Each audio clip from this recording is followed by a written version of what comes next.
Assalamualaikum warahmatullahi wabarakatuh. Alhamdulillah. Dan kita semua yang hadir di tempat ini, yang datang bertakziah di tempat almarhumah untuk datang menghibur, semua kita akan mengalami seperti mana yang dialami oleh almarhumah. Semua kita akan pasti masuk di pintu kematian tanpa terkecuali. Tidak ada satupun yang bisa lolos. Kenapa? Karena dunia ini akan kita tinggalkan, dan syarat untuk meninggalkan dunia ini harus masuk di pintu kematian. Al-mautu, kata Nabi, babul akhirah. Kematian itu pintu pertama kali di alam akhirat. Jadi tidak ada pintu lain kecuali harus mati. Bapak dan Ibu sekalian yang berbahagia, tidak ada orang di dunia ini paripurna dia hidup. Kullu man 'alaiha fan wa yabqa wajhu rabbika dzul jalali wal ikram, kata Allah. Dunia ini akan fana, hancur semuanya dengan umur kita. Tidak ada yang tertinggal. Bahkan yang paling panjang umurnya iblis sekalipun akan hancur juga. Walaupun Allah memberikan keringanan umur yang panjang bagi iblis, qala innaka minal munzarin. Wahai iblis, kau punya umur panjang sampai dunia kiamat. Tetapi ujung-ujungnya mati juga. Demikian juga jin. Umurnya jin itu kurang lebih 4.000 sampai 5.000 tahun. Tapi ujung-ujungnya mati juga. Demikian juga manusia yang pendek umurnya, yang kata Rasulullah kurang lebih 60 wa 70 sandatan. Kurang lebih umur ini 60-70 tahun. Kalau ada yang melewati, itu bonus luar biasa. Nah, almarhumah kurang lebih Pak Haji sampaikan 60 tahun lebih. Sudah itu memang bermain-main di situ. Ada lagi yang paling pendek yang Allah berikan umur, yaitu binatang, tumbuh-tumbuhan. Itu agak pendek umurnya dibandingkan kita manusia. Tetapi Bapak sekalian yang berbahagia, ujung-ujungnya finisnya adalah malaikat Israel akan mendatangi kita satu persatu tanpa terkecuali. Maka apakah kita harus takut dengan kematian? Tidak perlu ditakuti, karena pasti ke sana semua. Yang perlu kita takuti adalah bagaimana menghadapi kematian ini dengan baik. Jangan sampai kita menghadapi kematian ini buruk, su'ul khatimah. Ini yang sangat-sangat kita takuti. Sehingga Rasulullah senantiasa setiap hari berdoa di dalam salatnya, nas'aluka min husnal khatimah. Ya Allah, matikan kami dengan kematian yang baik. Hindari kami wa na'udzubika min su'ul khatimah. Jangan engkau matikan kami dengan kematian yang buruk. Maka bagaimana rumusnya? Tentunya kasih bagus ampe-ampeta. Dikasih bagus kelakuan. Karena apabila kelakuan kita bagus di dunia ini, insya Allah kita menghadap Allah Ta'ala dalam keadaan selamat. Proses kita ini masih panjang, Bapak dan Ibuku sekalian. Karena jangan nanti tiba-tiba setelah kita pulang takziah sudah ada yang dijemput Israel di depan pintu. Tapi asal jangan saya dulu Pak Imam. Siapa yang tahu? Apalagi kita di Palu ini bukan hanya gas yang panas, oh ibu-ibu bilang. Sudah mulai ada lagi gempa-gempa, trauma hilang muncul lagi sedikit. Yang mendingan ini tidak terus. Kalau saudara kita di belahan bumi yang lain itu di Venezuela Sudah tembus 4.000 meninggal itu. Belum lagi yang hilang di gedung-gedung pencakar langit. Sebentar saja, tidak sampai 1 menit. Bangunan yang dibangun, yang dirancang, yang dipelihara manusia, tidak sampai sekian detik habis. Apalagi kita manusia ini.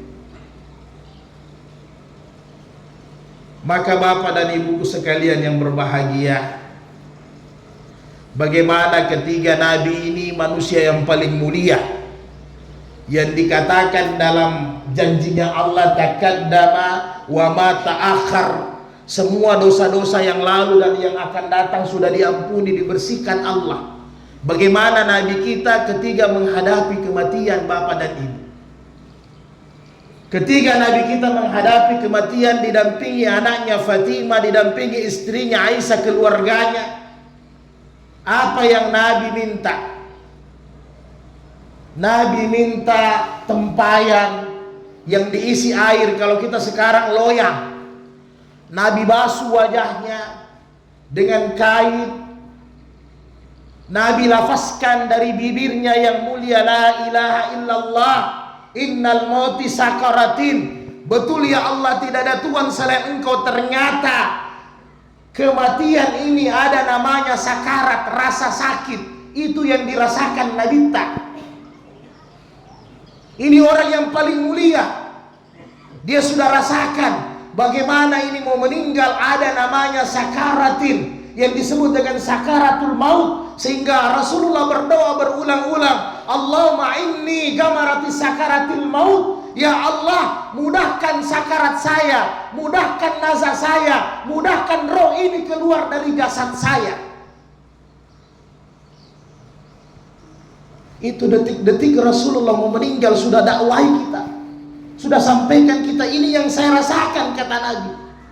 Sehingga tidak heran dalam hadis-hadis sahih Rasulullah menjelaskan bagaimana sakitnya itu sakarat. Kurang lebih kata Rasulullah, salasa mi'atin darbatan bisafi'i, seperti 300 pedang, 300 tombak ditusuk di dalam tubuh kita. Begitulah rasa sakitnya, diakumulasi itu sakitnya. Sekarang kita tatuki saja sedikit, luar biasa, sudah sakit kita. Kadang sudah macam-macam kita bilang, masih bagus kalau bengga gula. Padahal perintah Nabi minimal innalillah. Seperti mana orang kena musibah. Tapi begitulah rasa sakitnya, tidak main-main.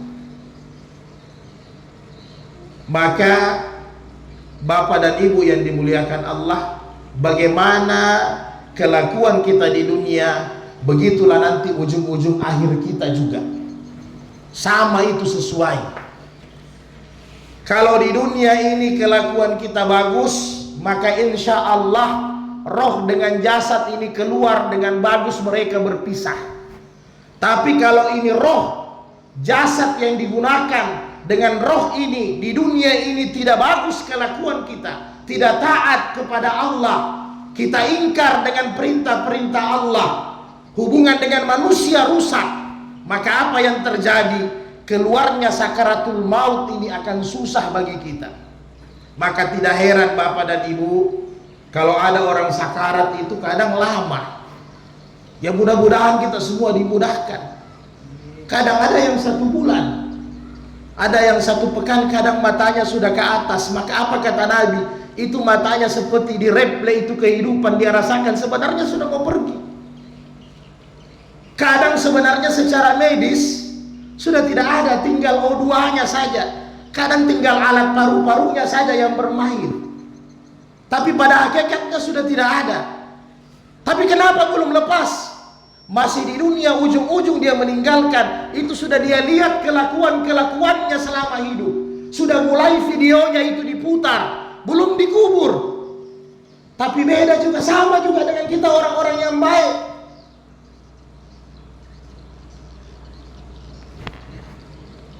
Malaikat akan datang membisikkan kebaikan-kebaikan yang pernah kita buat, memperlihatkan kebaikan-kebaikan yang kita buat. Bahkan malaikat sudah menunjukkan ini tempatmu, tempatmu surga, tempat yang baik.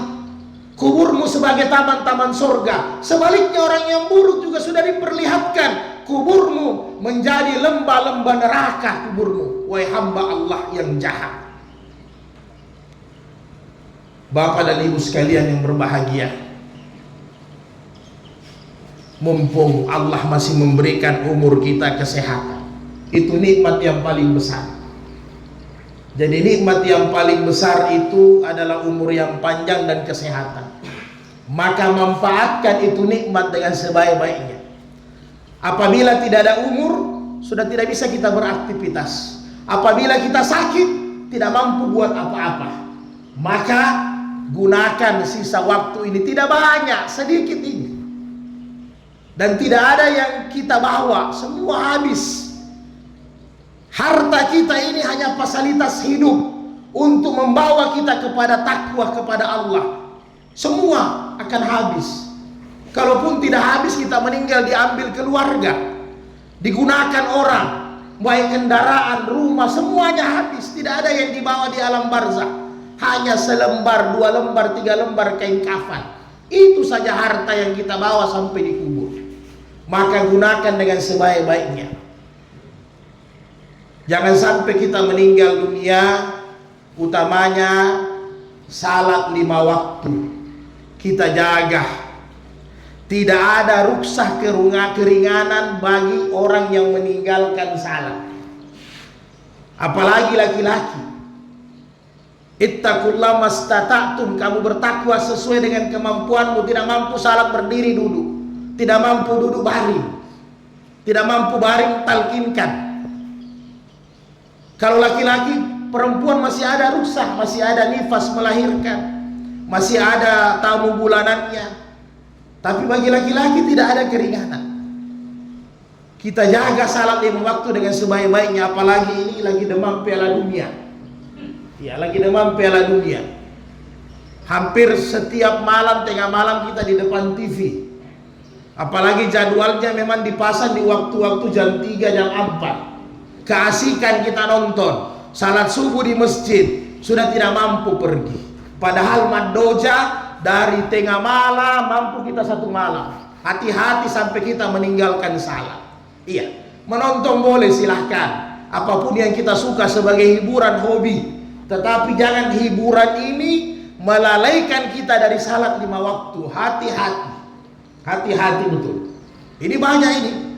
Di tempat-tempat nonton bareng rame, tapi di masjid tidak sampai 1 saf subuh. Bahkan ada yang masjid azannya lambat.